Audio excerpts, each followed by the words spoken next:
பண்றோம் அப்படின்னா பேடல் பிரஷ் வச்சு ஃபுல்லா வந்து ப்ளோ ட்ரை பண்ணிரும். அது எதுக்காகன்னு சொன்னா அந்த குட்டி குட்டி ஹேர்லாம் பறக்காம ஸ்ட்ரெயிட்டா இருக்கிறதுக்காக. அடுத்து என்ன பண்ண ஐகானிக்கோட கிரிம்பர் மிஷின் வச்சு நல்லா வந்து டைட்டா பிரஷர் பண்ணி கிரிப்பிங் வந்து ஹேர்ல தெரியற அளவுக்கு பண்றோம். சோ அதுக்கு அடுத்து என்ன பண்ணோம், A to you front section எடுத்துட்டு சோ இங்க வந்து என்ன பண்ணோம், சி செக்ஷன் ஓகேவா, சி செக்ஷன் எடுத்து தின் லைனா எடுத்து பேக் ஹோம் ஓகேவா.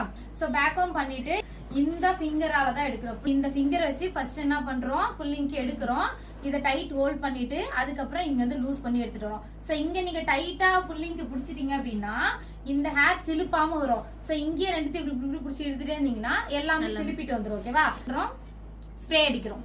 கீழே என்ன பண்றோம், ஹேர் கம்மியா இருக்குன்னு சொல்லிட்டு டோனட் வைக்கிறோம். அதாவது அந்த வலை இருக்குல்ல அதை வந்து வச்சு கட் பண்ணிட்டு உள்ள ஹேரை வந்து 2 செக்ஷனா 2 லேயரா எடுத்து பேக் ஹோம் பண்ணி பவுடர் டஸ்டிங் பவுடர் போட்டு பேக் ஹோம் பண்ணி அது உள்ள வந்து இன்சைட் பண்ணிடுறோம். ஸோ அதை வந்து 3 ஹேர் பின் செக்யூர் பண்றோம். செக்யூர் பண்ணிட்டு